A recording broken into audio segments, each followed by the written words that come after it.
मैं भगवान विष्णु को नमन करता हूँ, जो इस सृष्टि के पालक और रक्षक हैं, जो शांतिपूर्ण हैं, जो विशाल सर्प के ऊपर लेटे हुए हैं, जिनकी नाभि से कमल का फूल निकला हुआ है, जो ब्रह्मांड का सृजन करता है, जो एक परमात्मा है, जो पूरी सृष्टि को चलाने वाले हैं, जो सर्वव्यापी हैं, जो बादलों की तरह सामने हैं, जिनकी आंखें कमल के समान हैं, वही समस्त संपत्तियों के स्वामी हैं।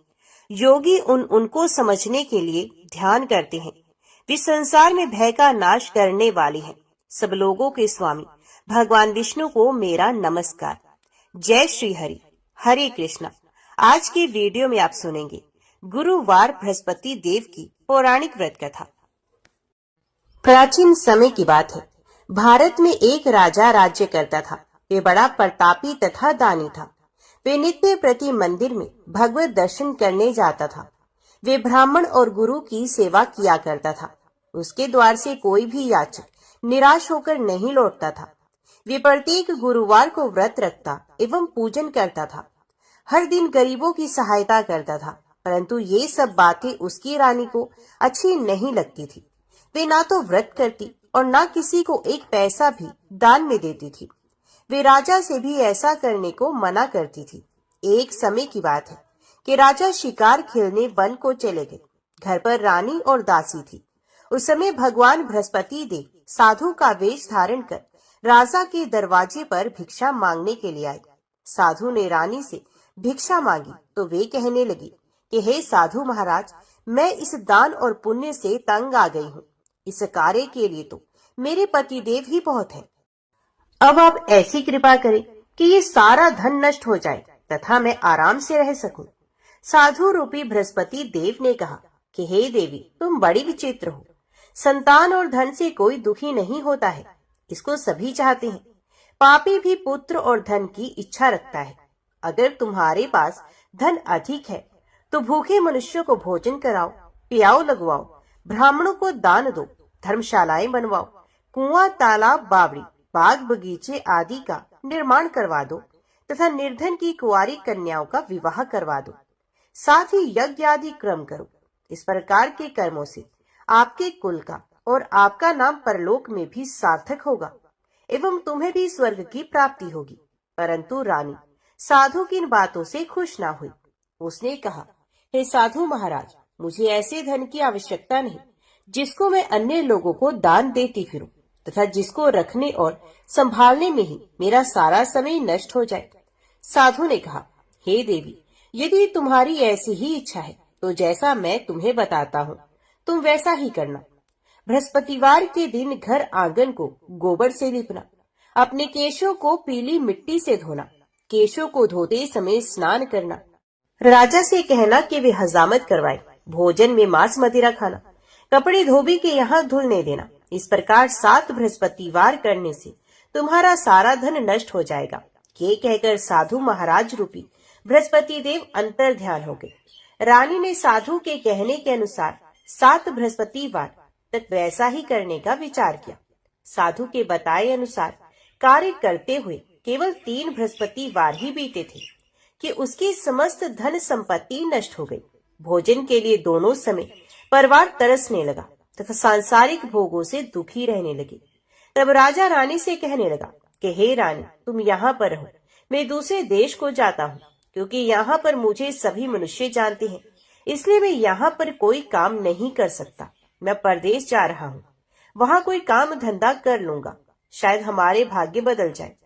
ऐसा कहकर राजा परदेश चला गया कि वहाँ जंगल से लकड़ी काट कर लाता और शहर में बेचता। इस तरह जीवन व्यतीत करने लगा। इधर राजा के बिना रानी और दासी दुखी रहने लगी। किसी दिन एक समय भोजन मिलता और किसी दिन जल पीकर ही रह जाती। एक समय रानी और दासी को 7 दिन बिना भोजन के व्यतीत करने पड़े। तो रानी ने अपनी दासी से कहा कि हे दासी, यहाँ पास ही के नगर में मेरी बहन रहती है, वे बड़ी धनवान है, तो उसके पास जा और वहाँ से 5 सेर खाना मांग कर ले आ, जिससे कुछ समय के लिए गुजारा हो जाएगा। दासी रानी की बहन के पास गई। रानी की बहन उस समय पूजा कर रही थी। बृहस्पतिवार का दिन था। दासी ने रानी की बहन से कहा कि हे रानी, मुझे आपकी बहन ने भेजा है, मुझे 5 सेर भेजर दे दो।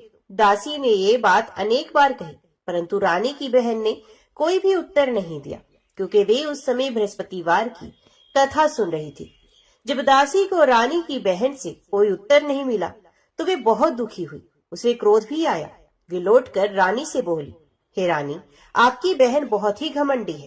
ये छोटे लोगों से बात भी नहीं करती। मैंने उससे कहा तो उसने कोई उत्तर नहीं दिया। मैं वापस चली आई। रानी बोली, हे दासी, उसका कोई दोष नहीं। जब बुरे दिन आते हैं तब कोई सहारा नहीं होता। अच्छे बुरे का पता विपत्ति में ही लगता है। जो ईश्वर की इच्छा होगी वही होगा। ये सब हमारे भाग्य का दोष है। उधर रानी की बहन ने सोचा कि मेरी बहन की दासी आई थी, परंतु मैं उससे नहीं बोली, इससे वे बहुत दुखी हुई होगी। अतः कथा सुन और भगवान विष्णु का पूजन समाप्त कर वे अपनी बहन के घर आई और कहने लगी कि हे बहन, मैं बृहस्पतिवार का व्रत कर रही थी। तुम्हारी दासी हमारे घर पर आई थी, परंतु जब तक कथा होती है तब तक हम लोग न उठते हैं न बोलते हैं, इसलिए मैं नहीं बोली। कहो दासी, क्यों गई थी? रानी बोली, बहन, हमारे घर में अनाज नहीं था। वैसे तुमसे कोई बात छिपी नहीं, इस कारण मैंने दासी को तुम्हारे पास 5 सेर भेजर लेने के लिए भेजा था। रानी की बहन बोली, बहन देखो, बृहस्पति भगवान सबकी मनोकामना पूर्ण करते हैं। देखो, शायद तुम्हारे घर में ही अनाज रखा हो। ये सुनकर दासी घर के अंदर गई तो वहां उसे एक घड़ा भेजर का भरा हुआ मिल गया। उसे बड़ी हैरानी हुई, क्योंकि उसने एक एक बर्तन देख लिया था। उसने बाहर आकर रानी को बताया। दासी अपनी रानी से कहने लगी, हे रानी देखो, वैसे हमको जब अन्न नहीं मिलता तो हम रोज ही व्रत करते हैं। अगर इनसे इस व्रत की विधि और कथा पूछ ली जाए तो उसे हम भी कर लिया करेंगे। दासी के कहने पर रानी ने अपनी बहन से बृहस्पतिवार व्रत के बारे में पूछा। उसकी बहन ने बताया, हे रानी, बृहस्पतिवार को सूर्य उदय से पूर्व उठकर स्नान करके बृहस्पतिवार का व्रत करना चाहिए, लेकिन उस दिन सर नहीं धोना चाहिए।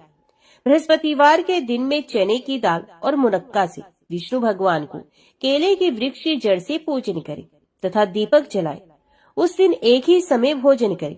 भोजन पीले खाद्य पदार्थ का करें तथा कथा सुने।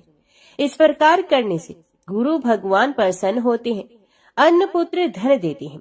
इस तरह व्रत और पूजन की विधि बताकर रानी की बहन अपने घर लौट गई।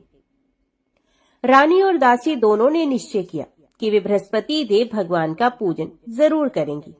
7 दिन के बाद जब बृहस्पतिवार आया तो उन्होंने व्रत को रखा। घुड़साल में जाकर चना और गुड़ बीन लाई तथा उसकी डाल से केले की जड़ में विष्णु भगवान का पूजन किया। अब भोजन कहाँ से आए?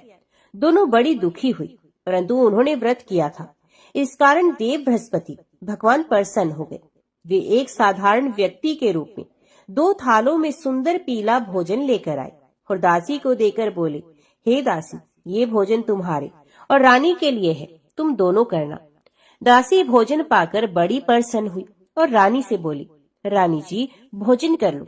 रानी को भोजन आने के बारे में कुछ पता नहीं था, इसलिए वे दासी से बोली, जा तू ही भोजन कर, क्योंकि तू हमारी व्यर्थ में हंसी उड़ाती है।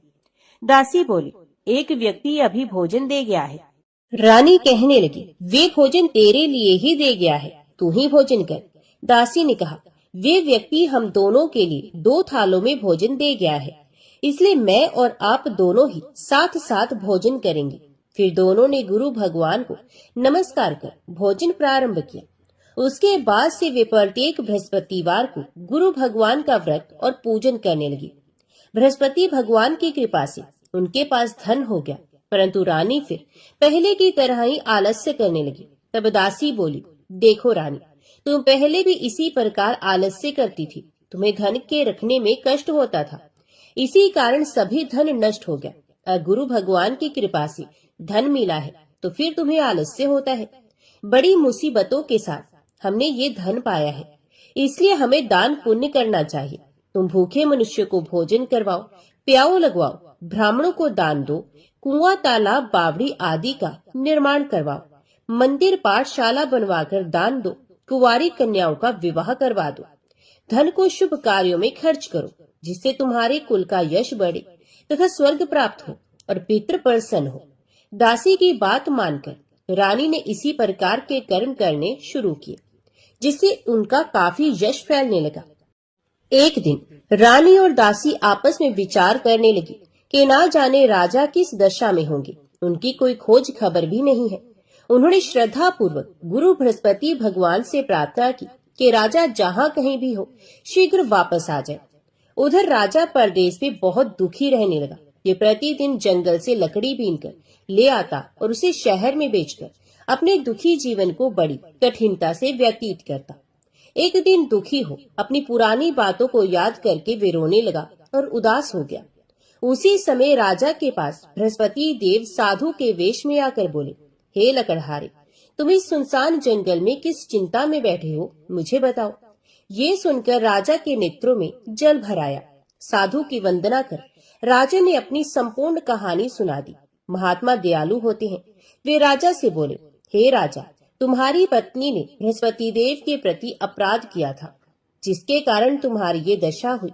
अब तुम चिंता मत करो, भगवान तुम्हें पहले से भी अधिक धन देंगे। देखो, तुम्हारी पत्नी ने बृहस्पतिवार का व्रत प्रारंभ कर दिया है।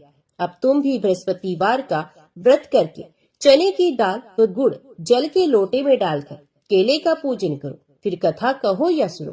भगवान तुम्हारी सब कामनाओं को पूर्ण करेंगे। साधु की बात सुनकर राजा बोला, हे प्रभु, लकड़ी बेचकर तो इतना पैसा भी नहीं बचता जिससे भोजन के उपरांत कुछ बचा सकूं।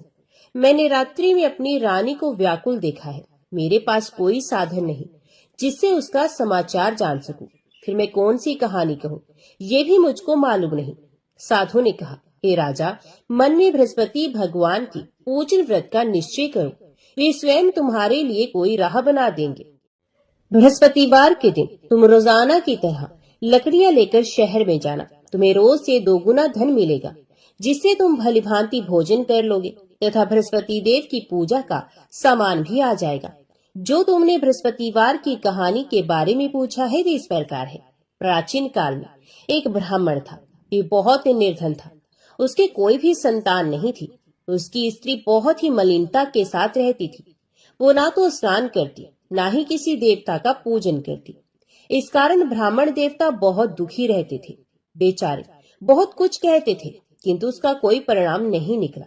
भगवान की कृपा से ब्राह्मण के घर में एक कन्या का जन्म हुआ। कन्या समय के साथ बड़ी होने लगी। वे कन्या प्रातः काल में स्नान करके भगवान विष्णु का जप करती थी। कन्या ने बृहस्पतिवार का व्रत भी नियम पूर्वक करना प्रारंभ कर दिया। पूजा पाठ समाप्त होने पर पाठशाला जाती तो अपनी मुट्ठी में जो भर के ले जाती और पाठशाला के मार्ग में डालती जाती। लौटते समय वही जो स्वर्ण के हो जाते तो उनको बीनकर घर ले आती। एक दिन वह कन्या सूप में उन सोने की जौ को फटक कर साफ कर रही थी। तभी कन्या की माँ ने देख लिया और कहा कि हे बेटी, सोने की जौ को फटकने के लिए तो सोने का सूप भी होना चाहिए। दूसरे दिन बृहस्पतिवार का दिन था। कन्या ने व्रत रखा और बृहस्पति देव से प्रार्थना की कि हे बृहस्पति देव, मुझे सोने का सूप दे दो। बृहस्पति देव ने उसकी प्रार्थना स्वीकार की। फिर रोजाना की तरह वे कन्या जो फैलाती हुई पाठशाला चली गई। पाठशाला से लौटकर जब वे नित्य की भांति जो बीन रही थी तो बृहस्पति देव की कृपा से उसे सोने का सूप मार्ग में पड़ा हुआ मिला। उस सोने के सूप को वे घर ले आई और उसे जो साफ करने लगी, परंतु उसकी माँ का वही ढंग रहा। एक दिन की बात है, जब कन्या सोने के सूप में जो साफ कर रही थी, उसी समय जिस नगर में कन्या और उसका परिवार रहता था, उसी नगर का राजकुमार उसके घर के पास से निकला। कन्या के रंग और रूप को देखकर वे कन्या पर मोहित हो गया। जब वह अपने राजमहल में आया तो वह बहुत उदास हो गया, बिना भोजन किए ही लेट गया। राजा को जब राजकुमार द्वारा अन्न जल त्यागने का समाचार ज्ञात हुआ तो अपने मंत्रियों के साथ वे राजकुमार के पास गया और पूछा कि हे पुत्र, तुम्हें किस बात का दुख है और तुमने भोजन क्यों त्याग दिया है? राजकुमार ने कहा कि हे पिताश्री, मुझे किसी बात का दुख नहीं, परंतु मैं उस लड़की से विवाह करना चाहता हूँ जो सोने के सूप में सोने के जौ साफ कर रही थी। राजा ने कहा कि राजकुमार, आप उस कन्या का नाम और पता बताओ, मैं निश्चित रूप से तुम्हारा विवाह उसी कन्या से करवा दूंगा। राजकुमार ने राजा को उस लड़की के घर का पता बता दिया। मंत्री उस लड़की के घर गया। मंत्री ने ब्राह्मण के समक्ष राजा की ओर से निवेदन किया। कुछ ही दिन के बाद ब्राह्मण की कन्या का विवाह राजकुमार के साथ संपन्न हो गया। कन्या के घर से जाते ही ब्राह्मण के घर में पहले की ही भांति गरीबी का निवास हो गया। अब भोजन के लिए अन्न भी बड़ी मुश्किल से मिलता था। एक दिन दुखी होकर ब्राह्मण अपनी पुत्री से मिलने गया। बेटी ने पिता की अवस्था को देखा और अपनी माँ का हाल पूछा। ब्राह्मण ने सभी हाल कह सुनाया। कन्या ने बहुत सा धन देकर अपने पिता को विदा किया, लेकिन कुछ दिन के बाद फिर वही हाल हो गया। ब्राह्मण फिर अपनी कन्या के यहाँ गया और सभी हाल कह सुनाया। पुत्री बोली, हे पिताजी, आप माता जी को यहाँ ले आइए, मैं उन्हें वे विधि बता दूंगी जिससे आपकी सारी गरीबी दूर हो जाएगी। ब्राह्मण देवता अपनी स्त्री को साथ लेकर अपनी पुत्री के पास राजमहल में पहुँचे तो पुत्री अपनी माँ को समझाने लगी कि हे माँ, तुम प्रातः काल स्नान आदि करके भगवान विष्णु की पूजा करो तो घर की सब दरिद्रता और कष्ट दूर हो जाएंगे। परंतु उसकी माँ ने उसकी एक भी बात नहीं मानी। ये पहले की ही तरह प्रातः काल उठकर अपनी पुत्री की बची जूठन को खा लेती थी। एक दिन उसकी पुत्री को बहुत गुस्सा आया। उसने अपनी माँ को एक कोठरी में बंद कर दिया। प्रातः काल में अपनी माँ को कोठरी से बाहर निकालकर स्नान आदि के द्वारा पूजा पाठ करवाया तो उसकी माँ की बुद्धि ठीक हुई।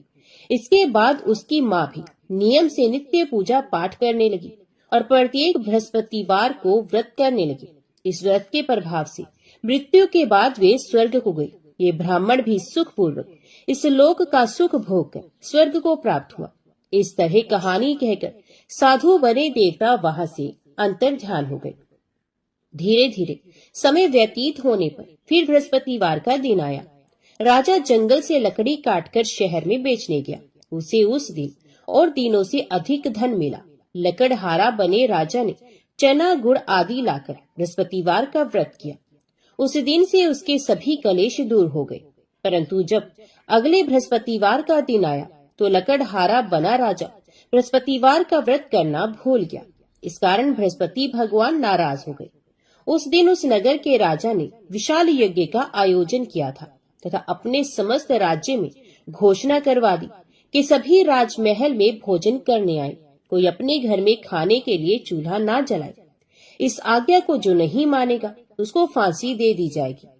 राजा की आज्ञा अनुसार राज्य के सभी वासी राजा के भोज में सम्मिलित हुए, लेकिन लकड़हारा कुछ देर से पहुंचा, इसलिए राजा उसको अपने साथ महल में ले गए। जब राजा लकड़हारे को भोजन करा रहे थे तो रानी की दृष्टि उस खूंटी पर पड़ी जिस पर रानी का हार लटका हुआ था। उसे हार खूंटी पर लटका दिखाई नहीं दिया। रानी को निश्चय हो गया कि मेरा हार इस लकड़हारे ने चुराया है। उसी समय सैनिक बुलवाकर लकड़हारे को जेल में डलवा दिया गया। लकड़हारा जेल में विचार करने लगा कि ना जाने कौन से पूर्व जन्म के कर्म से मुझे ये दुख प्राप्त हुआ, और जंगल में मिले उस साधु को याद करने लगा।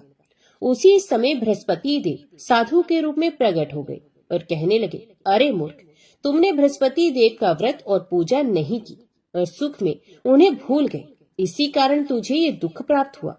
अब चिंता मत कर, बृहस्पतिवार के दिन जेल खाने के दरवाजे पर तुझे 4 पैसे पड़े मिलेंगे। उनसे तुम बृहस्पतिवार की पूजा करना तो तुम्हारे सभी कष्ट दूर हो जाएंगे। अगले बृहस्पतिवार उसी जेल के दरवाजे पर 4 पैसे पड़े मिले। राजा ने पूजा का सामान मंगवाकर कथा कही और प्रसाद बांटा। उसी रात्रि में बृहस्पति देव ने उस नगर के राजा के स्वप्न में आकर उससे कहा, हे राजा, तूने जिसे जेल में बंद किया है उसे कल छोड़ देना, वे निर्दोष है। राजा प्रातःकाल उठा और खूंटी पर हार टंगा देकर लकड़हारे को बुलाकर उस लकड़हारे से क्षमा मांगी और लकड़हारे बने राजा के योग्य सुंदर वस्त्र आभूषण भेंट कर उसे विदा किया। उस साधु की आज्ञा अनुसार राजा अपने नगर को चला गया। राजा जब नगर के निकट पहुंचा उसे बड़ा ही आश्चर्य हुआ। नगर में पहले से अधिक बाग, तालाब, कुएं और बहुत सी धर्मशालाएं, मंदिर आदि बने हुए थे। राजा ने नगर के एक व्यक्ति से पूछा कि ये किसका बाग और धर्मशाला है। तब नगर के उस व्यक्ति ने बताया, ये सब इस राज्य की रानी और दासी द्वारा बनाए गए हैं। राजा को आश्चर्य हुआ और गुस्सा भी आया कि उसकी अनुपस्थिति में रानी के पास धन कहाँ से आया होगा। जब रानी ने ये खबर सुनी कि राजा आ रहे हैं, तो उसने अपनी दासी से कहा कि हे दासी देख, राजा हमको कितनी बुरी हालत में छोड़कर गए थे। ये हमारी ऐसी हालत देखकर लौट ना जाए, इसलिए तू दरवाजे पर खड़ी हो जा। रानी की आज्ञा अनुसार दासी दरवाजे पर खड़ी हो गई और जब राजा आए तो उन्हें अपने साथ महल में ले आई। तब राजा ने क्रोध करके अपनी तलवार निकाली और पूछने लगा, बताओ ये धन तुम्हें कैसे प्राप्त हुआ? तब रानी ने सारी कथा कह सुनाई। राजा ने निश्चय किया कि मैं रोजाना दिन में 3 बार कहानी कहा करूंगा और रोज व्रत किया करूंगा। अब हर समय राजा के दुपट्टे में चने की दाल बंधी रहती तथा दिन में 3 बार कथा कहता। एक रोज राजा ने विचार किया कि चलो अपनी बहन के यहाँ हुआ। इस तरह का निश्चय कर राजा घोड़े पर सवार हो अपनी बहन के यहाँ चल दिया। मार्ग में उसने देखा कि कुछ आदमी एक मुर्दे को लिए जा रहे हैं। उन्हें रोककर राजा कहने लगा, अरे भैया, मेरी बृहस्पतिवार की कथा सुन लो। वे लोग बोले, लो हमारा तो आदमी मर गया है, इसको अपनी कथा की पड़ी है। परंतु कुछ आदमी बोले, अच्छा कहो, हम तुम्हारी कथा भी सुनेंगे। राजा ने दाल निकाली और कथा कहना शुरू किया। जब कथा आधी हुई तो मुर्दा हिलने लगा और जब कथा समाप्त हुई तो राम राम करके वे मुर्दा खड़ा हो गया। राजा आगे बढ़ा। उसे चलते चलते शाम हो गई। आगे मार्ग में उसे एक किसान खेत में हल चलाता मिला।